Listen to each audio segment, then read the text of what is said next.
Bonjour à tous, j'espère que vous allez bien. Donc aujourd'hui, j'ai un invité spécial, Guillaume Lydie. Donc en fait, Guillaume est trader scalper depuis maintenant plus de 6 ans et il est en quelque sorte le cofondateur de GP Opération. Donc je l'ai invité parce qu'on discute très souvent ensemble et il va nous parler un peu de lui. Donc bonjour Guillaume, Bonjour Laetitia, tu comment vas bien? vas-tu? Ça va, Ça merci. va, merci. Tout d'abord, merci pour cette interview, ça me fait très plaisir. Ben, ça me fait plaisir à moi aussi, hein. Plaisir partagé. En tout cas, en fait, je voulais commencer l'interview justement pour avoir une petite présentation de toi. Donc, si tu Mhm. pouvais juste nous parler de d'où tu viens, ton parcours, tes objectifs, et puis aussi de ta compagnie également. D'accord. Alors, ce qu'il faut savoir, c'est qu'à la base, j'ai un parcours assez atypique, puisque dans mon entourage familial, il y a des traders. Du coup, depuis l'âge de 8 ans, on va dire, j'ai un petit aperçu du trading. Alors, c'est vrai qu'à l'époque, Chez je nous, voyais. ouais. Ouais, c'est pas commun, mais bon, c'est une chance. Oui, c'est clair, c'est clair. Et c'est vrai que à l'âge de 8 ans, je jouais à des graphiques. Pour moi, c'était un peu comme un jeu, comme sur les premiers Nokia, un truc qui, voilà, qui se déplace, qui bouge et qui sert à rien. Et très vite, quand je suis arrivé dans l'adolescence, j'ai compris qu'effectivement, il y avait possibilité de gagner de l'argent avec ça, d'acheter, revendre, faire des bénéfices, sans forcément aller travailler. Bon, Oui, sans aller travailler, c'est pas exactement comme ça, mais dans l'idée, c'était ça. Donc, oui. très vite, je m'y suis intéressé un peu plus en profondeur. Quand j'ai commencé à lire, à poser des questions également à mon entourage, à me former également. Et 18 ans arrivent, qu'est-ce que je fais de ma vie? Très bonne question. Eh bien, j'ai commencé un peu par la fac de droit. Et au bout de 2 mois, je me suis rendu compte que ça, ça ne m'apportait rien. Et Ouais. du coup, je me suis lancé dans le trading à temps plein. Donc, Waouh, compte super. réel, et puis voilà. Directement. Directement. Oui. Mais au niveau de ta formation, tu as commencé en fait à être formé avec ton père ou tu t'es formé de manière un peu autochtone, enfin autonome, pardon, autochtone. Je dirais les deux. Alors, c'est vrai que Ouais, mon père, forcément, j'étais encore jeune, donc pour lui, c'était d'abord, tu apprends à l'école et ensuite, je t'explique comment ouais, trader. tout à fait. C'est pas vraiment ce que j'ai fait. Je me suis plus concentré sur le trading et en parallèle, il m'aidait on va dire, à peaufiner des stratégies. Ok, Donc super. voilà. C'est un beau parcours en tout cas. Et au niveau, là, tu es actuellement, tu as monté ta propre entreprise en quelque sorte. Là, tu es le cofondateur de GP Opération. C'est ça. Est-ce que tu peux nous présenter un petit peu justement ce que tu as fondé par toi-même? Alors, ce qu'il faut Par ta savoir, c'est structure. que j'ai travaillé depuis des années avec Pascal April. Oui, Et donc, on s'appelait régulièrement, on faisait des analyses ensemble, on investissait ensemble. Et en fait, très rapidement, on a eu une problématique, c'était celle de créer un indicateur qui permettait d'avoir des signaux de qualité sans oui, pour autant être devant l'écran. Donc, on a travaillé là-dessus. Pascal, qui est programmeur de métier depuis plus de 30 ans, il avait les connaissances pour. Moi, j'avais les connaissances d'un point de vue stratégie. Et du coup, nous avons décidé de mixer tout ça pour en faire un indicateur, voilà, capable de nous donner des signaux assez qualitatifs sans être forcément devant l'écran. Donc, j'y reviendrai plus tard. oui. Et donc, à partir de là, on a commencé à travailler ensemble, on va dire de plus en plus. Et donc, fin 2019, nous avons décidé de créer GP Opération Trading. Donc, afin d'apporter nos connaissances tout d'abord, mais également d'apporter des outils aux traders particuliers qui, comme nous un jour, ont commencé, mais qui ne sont pas arrivés à aller beaucoup plus loin que le stade merde, je perds du pognon. Voilà, c'est ça. Ouais, super, super. Et donc, vous avez créé plusieurs indicateurs ou vous avez vraiment sur une base de, comment dire, une seule stratégie ou vous avez plusieurs façons de faire? Alors, il y a déjà la partie formation chez GP Opération Trading. Donc là, on est à deux formations. Donc, la première formation, c'est pour les tout débutants jusqu'au niveau confirmé où tu arrives à générer un salaire ou même à doubler ton salaire. Ok, Donc, toute cette partie, c'est Pascal qui s'en occupe. Donc là, il prend vraiment en fait les bases. Qu'est-ce que c'est que le trading? Tout simplement, commencer par la base, jusqu'au stop loss, take profit, la psychologie à avoir, l'émotionnel, apprendre à se connaître, etc. Jusqu'à arriver à délivrer deux stratégies. une Ouais. plutôt swing et très passive et une un peu plus intraday et agressive. Donc ça, Mm. c'est pour la partie débutant. Ensuite, moi, je m'occupe plutôt de la partie, on va dire, un peu scalper fou, un peu plus, voilà, plus nerveux. Ouais. Et donc là, c'est vrai que moi, je trade actuellement avec les volume profile depuis plusieurs années. Ça, Donc, c'est ton outil, c'est ton indicateur principal, enfin, c'est vraiment ton outil fétiche c'est ou... ça, c'est mon indicateur principal. D'accord. C'est avec celui-ci que je scalpe tous les jours depuis des années. Et que pour la petite histoire, j'avais découvert lors de mes séjours prolongés en Autriche. Voilà, pour la petite histoire. Parce Et que tu as passé quelque temps en Autriche aussi, c'est ça? c'est ça, c'est ça. Tu t'es expatrié pendant un petit peu de temps là-bas. Pendant quelques temps, on va dire, oui. Ouais. Et donc, c'est vrai que bah, là-bas, ils ont d'autres stratégies. Je me suis beaucoup inspiré de ce qu'ils faisaient pour créer ma propre stratégie. Mm. Et actuellement, je trade avec les volume profile et c'est cet outil, cette stratégie que j'ai envie de transmettre aux gens. Aux scalpers un peu fous qui veulent vraiment, on va dire, percuter, vulgairement percuter le marché et puis décupler leurs capitaux, etc. Et justement, cet outil-là, le volume profile, tu l'utilises vraiment plus pour de l'intraday ou tu l'utilises également dans le swing ou c'est juste un... C'est que pour du scalping. C'est que pour du scalping. Que pour le scalping. On peut l'utiliser pour l'intraday. Ouais, Ça donne des résultats aussi intéressants, mais moi, je préfère le scalping. le scalping. Parce que c'est vrai que ma stratégie principale porte sur le scalping, puisque selon moi, moins de temps qu'on est exposé au marché et moins qu'il y a de risques. D'accord. Parce que c'est vrai que chaque annonce économique ou politique peuvent faire bouger le cours on va dire, dans un sens qui nous est pas forcément favorable. Donc, Ok, j'aime vraiment être exposé le moins de temps possible au marché pour prendre le moins de risques possible. d'accord. Oui, oui, c'est une stratégie. Ça dépend aussi de la personnalité de la personne aussi, là, je suppose. Faut être un peu Moi, nerveux, mais moi, je préfère tout le contraire, donc c'est pour ça que je dis ça, là, mais c'est bon. Mais ça dépend des personnalités des gens, effectivement. Mais tu es sur les marchés, le Forex, ou t'es sur les indices? Quel est ton marché où vraiment tu te sens vraiment confortable? alors je dirais le Forex, Ouais, pas tout, mais vraiment l'euro-dollar, l'USD-JPY ou l'AUD-JPY, d'accord. et également le gold. Et également le gold. Ouais, Ouais. c'est vraiment mes actifs de prédilection. Après, voilà, ça dépend des cycles. On peut être une semaine plus sur l'un, une semaine plus sur l'autre, ça dépend.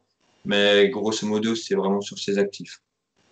Ok, ouais, non, c'est intéressant. C'est quand même assez intéressant. Et là, du coup, tu trades, ben, depuis 6 ans, mais vraiment à ton nom propre, quoi. Vraiment, C'est ça. genre full time, en plein dedans, tous les jours. Full time, jour et nuit. Super. Mais est-ce que justement, tu aurais, ben, tu sais, pour quelqu'un qui commence, tu aurais des conseils à donner ou, tu sais, comme une feuille de Hmm. route à suivre, des étapes différentes, justement, pour arriver jusqu'à la stabilité? Alors, j'en ai plusieurs. Ouais, ouais, ouais. Alors, j'ai commencé par le premier qui va malheureusement déplaire à beaucoup. Mais malheureusement, c'est comme ça qu'on arrive. C'est vrai qu'on entend souvent, il faut se former, quand tu commences le trading, il faut pas le commencer seul, il faut vraiment se former, etc. Et à mon sens, certes, c'est une part de vérité, mais apprendre avec parcimonie, puisque, enfin moi personnellement, ça n'engage que moi, mais il vaut mieux commencer, mettre 500 euros sur un compte, essayer vraiment de soi-même, le cramer, se faire plaisir, en cramer un, voire deux, et ensuite se former. Parce que c'est vrai que l'être humain, tant qu'il n'a pas, on va dire, fait ses propres expériences, Hmm. et quelque part vu ses propres faiblesses, il a du mal on va dire, à s'appliquer à ce qu'un autre peut lui apprendre. Je sais pas si tu vois où je veux en venir. Oui, oui, non, mais tout à fait, tout à fait. Bah, de toute façon, on a tous cramé un compte, ça fait partie. Malheureusement, c'est dans 80, je pense 95% des cas, commencent par cramer un compte. Mhm. Formation ou pas formation, parce que même en ayant été formé, le truc c'est que, ben, tu sais, le trading c'est quand même aussi personnel, donc les impulsions et tout, la personne, le coach, elle n'est pas là pour prendre les décisions pour toi non plus, ou te Exactement. contrôler ou appuyer sur le bouton à ta place. Donc au début, ça fait partie un peu, Mhm. en quelque sorte, du protocole. Et effectivement, comme tu dis, juste savoir comment, enfin, c'est bête à dire, mais c'est apprendre un peu à la dure aussi, hein. On passe un c'est petit ça. peu par ces épreuves. Il y a pas de, comment dire, de raccourci. Ah non, des raccourcis, il n'y en a pas, ça Il y en c'est a sûr. pas.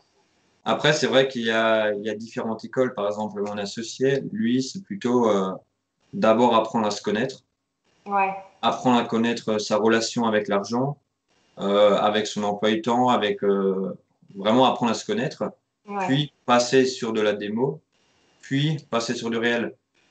Mais voilà, après, il y a différentes manières de faire. Il a des très bons ouais. résultats avec ses étudiants, comme moi, j'en ai aussi des résultats intéressants avec mes étudiants. Euh, Néanmoins, juste commencer avec de la démo, c'est pas bon. Juste commencer avec avec un formateur, c'est pas forcément bon, mais il faut vraiment faire d'abord sa propre expérience et ensuite se Ouais. former et ensuite, voilà. Après, Oui, c'est un point de vue, ça se partage ou pas, mais c'est comme ça que je vois les choses. non, non, mais c'est sûr, hein, chaque formateur aussi a sa propre opinion à travers cela, là. C'est vrai que moi, le démo, je me rappelle que ma coach me disait pratiquement un mois et demi sur démo pour vraiment se rendre compte si le système ou pas fonctionne bien. Mais j'avoue que sur des mots, c'est pas du tout le même effet. C'est que oui, ça va très bien fonctionner, mais des fois aussi, il n'y a même pas le contexte des liquidités aussi qui est là, le contexte des spreads, les contextes, tu vois, il y a plusieurs contextes ah oui, ben, cool, on a eu ce prix-là, on va dire qu'on a eu à ce prix-là, mais finalement, on n'a pas eu à ce prix-là dans le temps réel, Mhm. parce que ben, il y a aussi le contexte aussi émotionnel, en dehors du technique. Et c'est vrai que bon, ben, c'est bien pour commencer, c'est sûr, ça fait partie du processus en quelque sorte d'essayer, mais le véritable apprentissage, c'est avec le trading, c'est pas du faux argent, c'est du vrai argent. C'est ça. Et psychologiquement, c'est là où est toute la différence. Et c'est là où voilà, c'est le deal, il est là. Et comme tu dis, comme Pascal aussi dit souvent, c'est que justement, ça fait se connaître, c'est la chose la Mhm. plus importante. Parce que C'est tes ça. défauts vont prendre des proportions incroyables dans le trading. Donc, c'est apprendre à se connaître et essayer de contrôler tout ça et sa relation avec l'argent. Mhm. Ouais, exactement, je suis totalement d'accord avec toi. Et c'est vrai que pour la petite histoire, moi que j'avais commencé, Ouais, j'avais été énormément formé au swing trading. Donc j'avais une stratégie de swing trading qui marchait très bien. ouais. J'avais un très bon niveau en swing trading. Et le jour où je suis passé en réel, je me suis aperçu que bah, c'était pas ça, que ça me correspondait pas du tout. Ah ouais, c'est marrant ça. Et donc voilà, c'est pour ça que je me suis lancé dans le scalping aussi. C'était Ouais, aussi une des raisons. Donc, mais je dirais pour résumer, il n'y a pas forcément une ou l'autre manière, mm, on dire, qui soit supérieure pour apprendre. Mais ce qu'il faut savoir, c'est vraiment se connaître et faire ses propres expériences et ensuite se former. C'est voilà, pour résumer. ouais. Ok, ouais. Non, c'est marrant, généralement les gens vont dire formation d'abord et après, enfin, dans une règle générale, là, dans une convention générale. Donc, c'est bien d'avoir aussi un petit peu d'autres façons de faire. C'est vrai que la formation, que ce soit de la formation pour moi avec quelqu'un ou de la formation de manière autonome, bon, ça fait partie de la base. Et après, le problème, c'est que en fait, c'est l'expérience qui fait tout le reste. C'est que on a beau avoir toutes les connaissances possibles, euh, le, le- le truc, c'est que ça va prendre du temps en fait de les mettre en application. C'est un peu comme à l'école, on apprend tout par cœur C'est et ça. on arrive sur le terrain. Oui. Et on ne Donc sait pas quoi faire. Ouais, c'est voilà, vrai. c'est ça. Le trading, c'est exactement la même chose. On apprend beaucoup de choses au début. Ça peut être mélangeant, les bases et tout. Et puis après, bah, à fur et à mesure qu'on le pratique en temps réel, c'est l'expérience qui fait vraiment évoluer les choses d'une manière beaucoup plus avancée. Mais c'est comme C'est dans vrai. tout. C'est comme dans tout. Mais après, personnellement, bon, je ne sais pas quelle est ton opinion à travers cela, mais je ne conseillerais pas forcément des gens de se lancer vraiment full-time comme ça directement dès le début. C'est vraiment tu sais, comment dire, de garder son travail à côté, garder sa source de revenus à Je côté suis d'accord, ouais. Oui, oui, et totalement. progressivement après, tu sais, évoluer, déjà avoir comme déjà un revenu déjà stable, un revenu passif en quelque sorte avec le trading en plus de son travail. Parce qu'une fois que tu es full-time, là, l'effet émotionnel est deux fois plus intense. Donc, C'est dur, hein. C'est très c'est- dur. donc là aussi, c'est la deuxième étape, c'est la deuxième, je trouve que enfin, je sais pas de ton côté, mais pour moi, ça a été vraiment la deuxième étape qui te mène à un niveau aussi un petit peu Mhm. supérieur. Parce que là, tu es dans les faits réels, hein, en quelque C'est sorte. ça. C'est ça. Bah déjà, quand je dis faire ses propres expériences, Mm. je parle bien sûr avec un petit capital, Ouais. 250, 500 euros. Je dis pas de mettre tous les économies que l'on a Non, non, c'est dessus. Non, sûr. non, ça surtout pas, surtout pas. Mais c'est juste pour avoir être au contact de cette notion d'argent, Ouais. de faire travailler l'argent et puis voilà. Après, c'est vrai que lorsqu'on trade à temps plein, c'est quand même un stress constant, Ouais. puisqu'on peut très bien être positif le mois de janvier, par exemple, et être perdant ou flat le mois de février. Donc, il faut compenser par rapport aux gains gagnés, par rapport aux pertes, etc. Donc, c'est une pression et je pense que l'étape, être un très bon boursicoteur en plus de son travail et être trader full-time, c'est une étape, quoi. Il Ouais, faut oui, être ça, sûr c'est de sûr. son choix et puis il faut savoir que c'est aussi un peu de souffrance quelque part, même si ça permet de générer beaucoup d'argent, mais derrière, tu as un stress qui te quitte jamais. Donc voilà. Oui, non, non, c'est sûr, il faut en avoir conscience. Hein, quand tu passes la ligne, effectivement, du revenu fixe au revenu non fixe, parce que ben, malheureusement, le trading, c'est pas un revenu fixe. Mhm. Donc, effectivement, on peut avoir un mois un peu plus élevé, un autre mois un peu plus délicat, parce qu'après, Mhm. les opportunités de marché sont pas les mêmes, elles sont pas non plus constantes. Mais toi, tu dois rester constant dans ta façon de faire, dans ta discipline, dans la façon d'être, comment dire, ta régularité, en quelque sorte. Mhm. Et après, le marché, lui, il n'est pas forcément pareil. Tu vois, 2020, je suis désolée, mais moi, c'est un nouveau marché pour moi, tu vois. Non, c'est clair. C'est deux fois plus volatile, tu vois. Mhm. Donc, c'est un autre univers. Donc c'est ça, il faut savoir, l'adaptation, c'est une qualité incontournable. On est obligé. Et après, c'est vrai qu'il faut aussi avoir des stratégies relativement simples. Oui, tout à fait. Puisque l'on a déjà un stress à gérer, il y a des contextes, des cycles de marché changeants régulièrement. En Ouais. plus, si on a une stratégie qui est très compliquée à mettre en œuvre, où il faut réfléchir 40 heures, qu'on voit Ishimoku qui est en bas, RSI au-dessus, vice-versa et tout ça, ça devient très compliqué. Moi, je pars du principe que la stratégie doit être simple Mm. pour une meilleure efficacité dans le temps, tout simplement. Oui, oui, tout à Je fait. sais C'est pas ce ça. que tu en penses, mais c'est mon point de vue. Oui, oui, non, tout à fait. Après, je suis complètement d'accord. Utiliser 10 000 indicateurs, pour moi, c'est pas forcément très Ça sert à efficace rien. non plus. C'est comme, tu sais, avoir 10 000 écrans, c'est pas non plus. Tu sais, je veux dire, effectivement, il faut rester dans la simplicité. La simplicité, quelque chose qui reste simple pour soi-même, mais C'est des ça. choses qui ne te contredisent pas non plus trop souvent, parce que tu as un indicateur qui va te dire vas-y, un autre qui va te dire non, attends.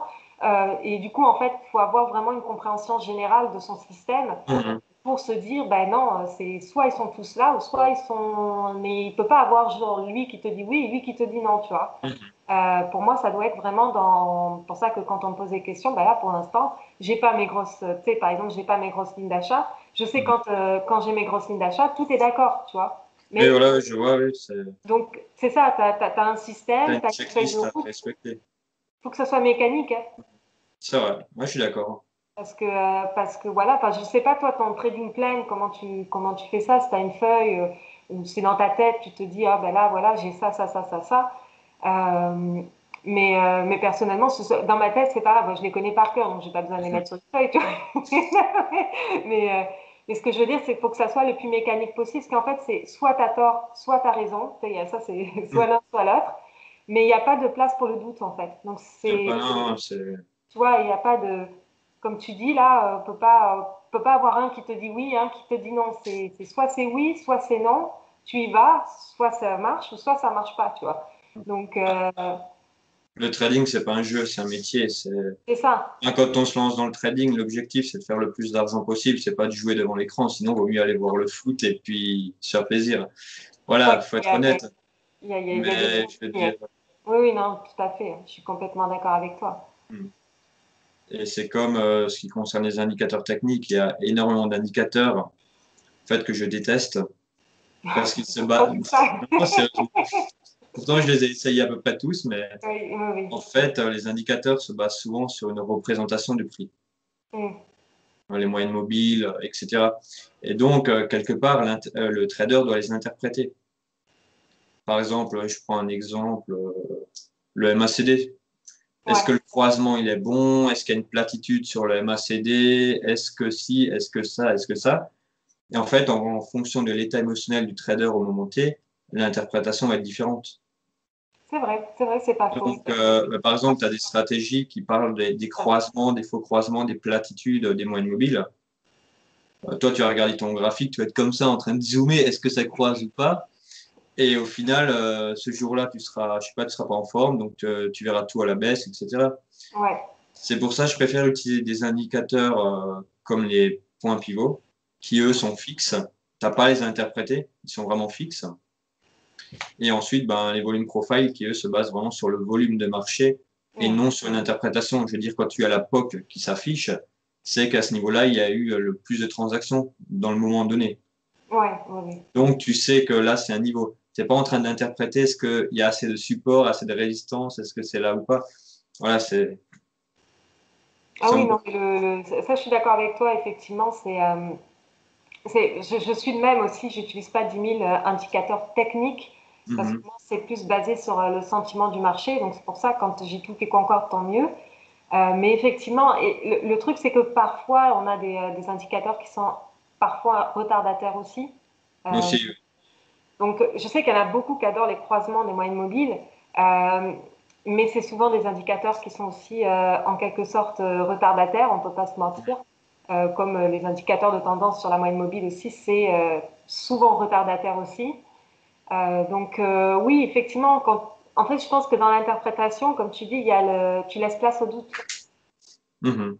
Parce que dans ton interprétation, tu essaies de te raisonner et te donner la réponse si oui ou non tu dois y aller. Donc tu réfléchis trop, tu vois. Inconsciemment, tu restes dans ta zone de confort. Ouais, Tu as envie de trader ce jour-là, forcément, tu vas avoir un croisement qui est bien plat, un faux croisement, etc. Et tu vas trader, alors que au final, une personne lambda qui n'a rien à voir avec le trading va regarder ton graphique, va te dire, bah non, c'est pas un croisement, voilà. Et donc, ouais, je suis pas fan. Je suis pas fan de tous ces non, non, mais chacun indicateurs. a sa façon. Pour moi, c'est plus du Picasso, et Ouais, puis voilà, c'est ton expérience en tout cas, c'est c'est ça. comme ça que tu as vu les choses. Ok. Pourtant, je les ai tous essayés. Parce que forcément, on cherche toujours Ah ben, le Saint Graal. Et il n'y en a les aucun as qui tous va. essayé tout le monde, FIBO, RSI, C'est ça. MACD. Ouais, C'est pour ça, et là j'en viens bah, justement aux outils donc, que l'on propose. C'est pour ça que nous préférons en fait coder nos propres outils en fonction ben, de notre expérience, de ce que l'on recherche, et vraiment avoir des outils qui nous correspondent et bien sûr qui sont rentables. ouais. C'est c'est comme ça que je vois le truc des indicateurs. Vous avez plusieurs indicateurs, hein, c'est ça hein, aussi. Hein. On en a pas mal. On en a pas mal. D'accord. On a des indicateurs, enfin c'est plus des calculatrices de bord Ok. qui permettent de calculer la taille des lots, la taille des stop-loss, des take profits, le risque également de mettre des objectifs à atteindre. Ouais. Par exemple, on a un indicateur, si tu fais plus de 1% de perte, il y a une petite tête de mort qui clignote. Alors, dit comme ça fait tout con, mais Ouais. c'est vrai que en fait, c'est tellement con que quand tu le vois, tu te remets en question, tu dis, ah, ouais, ok, ça clignote. Ça aurait été juste un bouton bleu ou vert ou rouge, tu n'aurais pas forcément pris ça de la même façon. Ouais. Ensuite, on a également des indicateurs purement techniques, Ouais. comme l'indicateur GPOT que j'ai présenté sur YouTube bah, cette nuit. D'accord. Donc là, c'est un indicateur que nous avons créé sur plusieurs années. Ensuite, il y a également d'autres indicateurs, par exemple l'indicateur canal de Donchian, mais revisité. Ok. Donc pas juste le... Pardon? Je connais pas ça. Enfin, c'est la première fois que j'en D'accord. entends parler. Ouais, je te le montrerai à l'occasion. Ouais, c'est Et c'est original. vrai que c'est un indicateur qui existe depuis des années, mais nous l'avons un peu, on va dire, modifié Mm. afin qu'il donne les signaux et qu'il ne D'accord. soit pas à interpréter, tu vois, encore une fois. Et après, on a encore d'autres indicateurs classiques pour faire un peu de synchronisation sur les différentes unités de temps, faire du nettoyage sur MetaTrader, etc. Ok, super. Et puis ça, on trouve ça sur ton site internet, Sur mon site. Ouais, l'ensemble sur ton site internet. Ok. c'est Ben, je ça, le sur mettrai le dans site. le Ouais. lien de la vidéo en dessous pour que les Ça gens marche. aillent voir justement tous ces indicateurs-là qui sont codés par ton collègue, enfin C'est ça, par Pascal. collaborateur, Pascal. Pascal, donc, qui est, comme tu le disais, également le cofondateur de GP Opération Ouais, Trading et qui a une expérience quand même très importante dans le domaine du codage. du codage. Ouais. puisque en tant que salarié, il code pour des, on va dire, des domaines assez sensibles. Ouais, Donc voilà, et c'est vrai qu'on fait un mix entre mes connaissances chartisme, tout ça, et bien. ses connaissances aussi en trading, plus en programmation. Ok, super. Et est-ce que dans ce que vous offrez, est-ce que vous donnez aussi des signaux ou juste des formations? Alors, on ne donne pas encore de signaux. Ouais, À vrai dire, on hésite, puisque d'accord. pour moi, le copy trading, c'est aussi quelque chose que je ne, c'est pas que je n'apprécie pas trop, voilà, je vais pas fâcher tout le monde, mais puisque je veux dire, le trader se comprend, il se comprend lui-même, il sait ce qu'il fait et il va engager des positions. Mais la personne qui suit ne va pas forcément comprendre, donc elle peut paniquer et couper au mauvais moment, elle peut doubler les positions. Voilà, après, il y a le copy trading automatique où là, vraiment, ça se fait, ça se reproduit, ça se clone sur son compte. Donc là, Oui, il n'a rien à faire. Et après, il y a le copy trading où tu envoies des signaux et la personne prend pas. Et c'est vrai que je pense que si un jour on veut aller dans ce sens-là, ça serait plutôt ouvrir un fonds d'investissement. ouais. Faut que ça soit Plutôt que, automatique, mais pas transférer un signal à quelqu'un qui doit avoir recopié le signal par lui-même avec son raisonnement à lui en quelque sorte. et avec sa latence aussi, parce que si tu fais de l'intraday ou tu scalpes tout ça, la Ouais. personne, tu sais pas où elle est dans le monde forcément, il peut y avoir un décalage, etc. C'est pas viable. Oui, je me rappelle, je donnais des signaux il y a longtemps du Canada en France, il y avait toujours un décalage. C'est Donc, ça. non, non, ouais. Et finalement, j'ai arrêté de donner ces signaux-là pour exactement les mêmes raisons que toi. C'est parce qu'on ne devient pas forcément. Je trouve que déjà, en fait, ta façon de faire n'est pas forcément, en quelque sorte, ne matche pas forcément avec la personnalité des gens qui vont Mm. prendre les signaux. Le risque n'est pas exactement le même pour tout le monde. La façon de faire n'est pas la même pour tout le monde. Mhm. Et donc, du coup, je trouve que c'est effectivement difficile de justement imposer quelque chose à quelqu'un sans connaître sa personnalité, parce qu'on a tous des personnalités différentes. Et malheureusement, comme tu dis, le trading, c'est se connaître. Hein. Et c'est dangereux, tout simpement, c'est dangereux d'imposer Euh, quelque chose, voilà. Et encore une autre Apprendre à chose, pêcher, c'est bien, pardon? mais je veux dire, apprendre à pêcher à quelqu'un, c'est la base, c'est C'est la le base. donner, le guider et tout. Mais après, c'est à la personne de savoir qu'est-ce qu'elle veut pêcher, tu vois. Mm. Et même, après, c'est vrai que nous, notre but, c'est de rendre les personnes indépendantes le plus rapidement possible. Mm. Voilà, et des fois, tu as des personnes qui me demandent d'être formées personnellement. Je les forme full time, quoi, 24 heures sur 24 limite, et je les Ouais. réveille le matin. Et l'idée, c'est vraiment de rendre les personnes indépendantes, c'est pas de leur faire payer un abonnement tous les mois et de les garder 10 ans, quoi. Parce que la personne On est n'apprendra d'accord. rien. Elle fera peut-être fructifier son capital ou pas. Mm.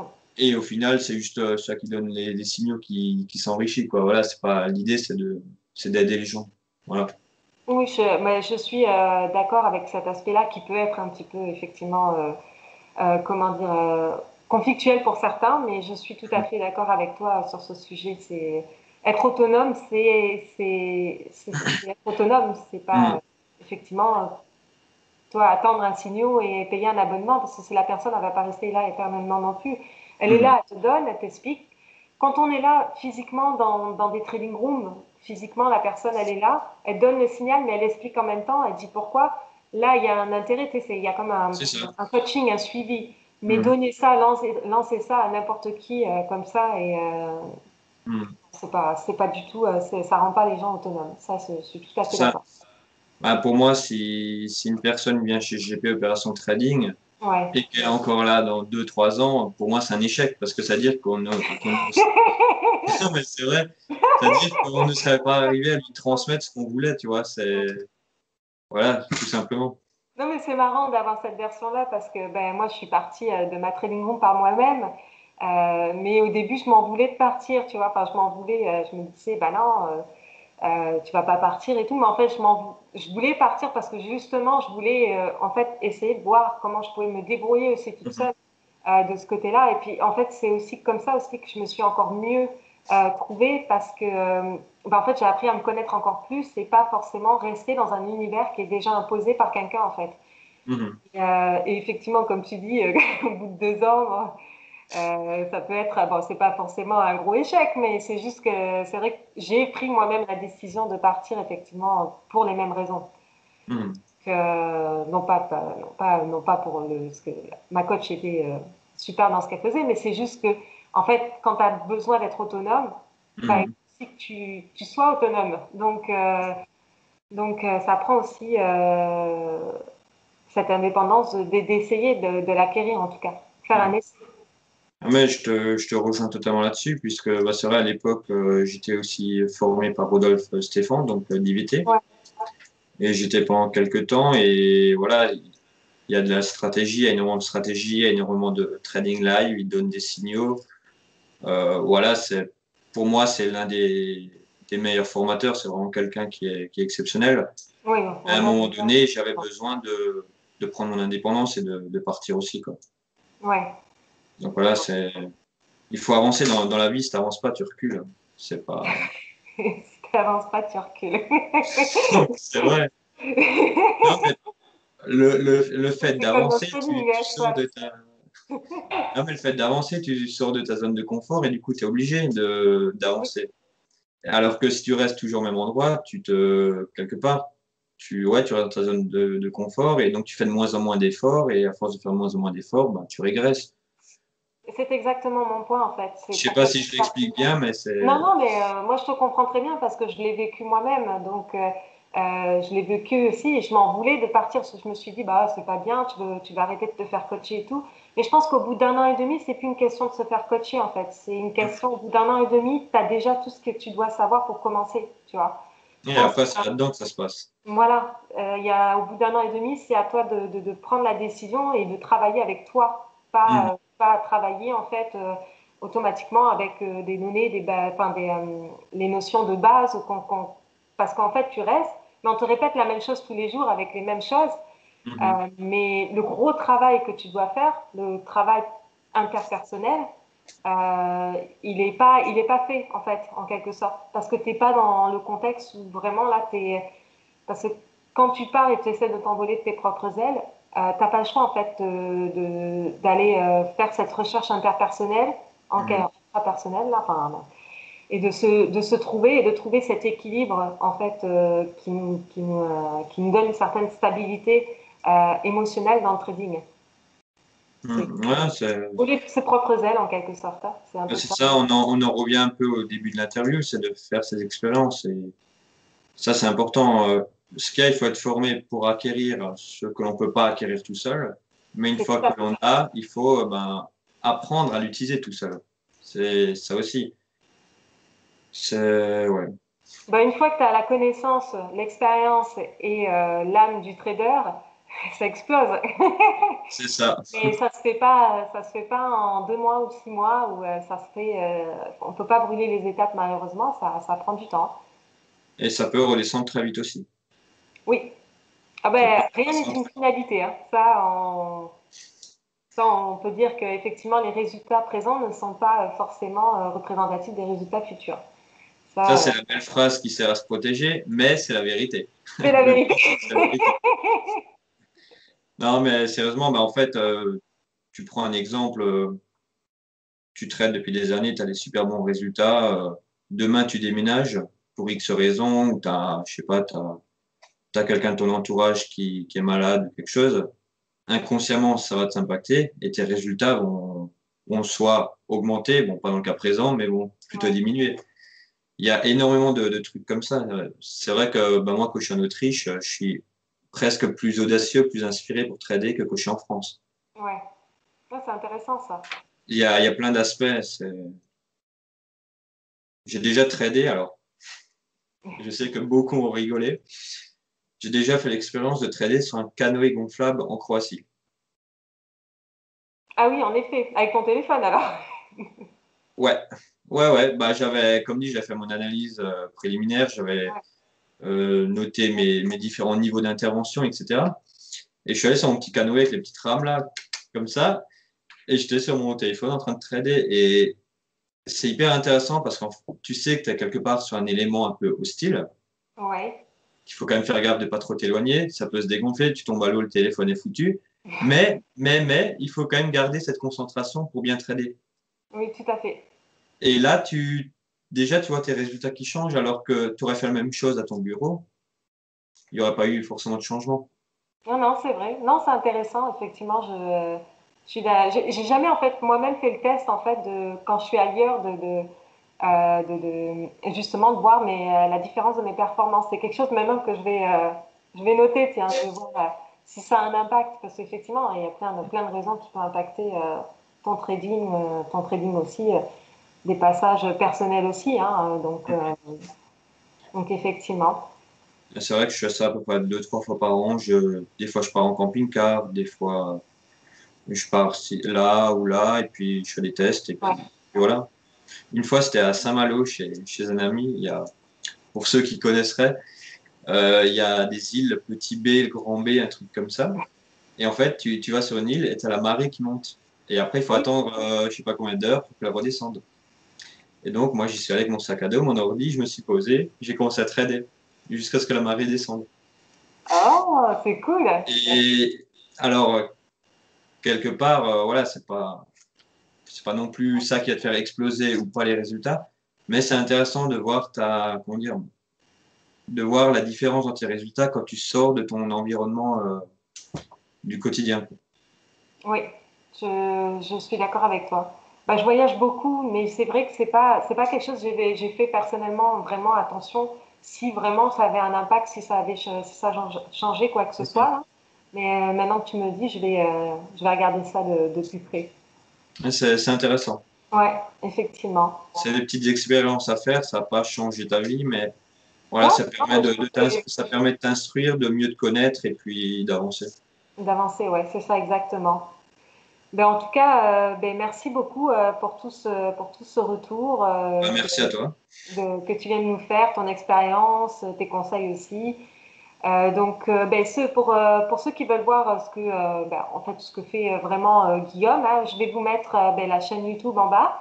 Je vais vous mettre aussi son site internet GP Opération où vous trouverez les Pascal, services proposés. les Ouais. outils. Une présentation aussi pour toi. De toute manière, tu es joignable aussi si les gens veulent te parler. Tu es quand même assez disponible en temps normal, là, Bon, en général, bah, quand tu me même. connais, c'est pratiquement du 24 heures sur 24, C'est pour ça mais que je dis ça. Ouais. laissez-moi quand même dormir 2 heures par nuit, s'il vous Voilà, plaît. c'est ça. Non, non, mais je veux dire, tu es quand même très accessible. Là. Je sais qu'on parle assez souvent, là, donc si les gens ont des questions ou autres, tu seras là pour répondre Avec à tout. plaisir.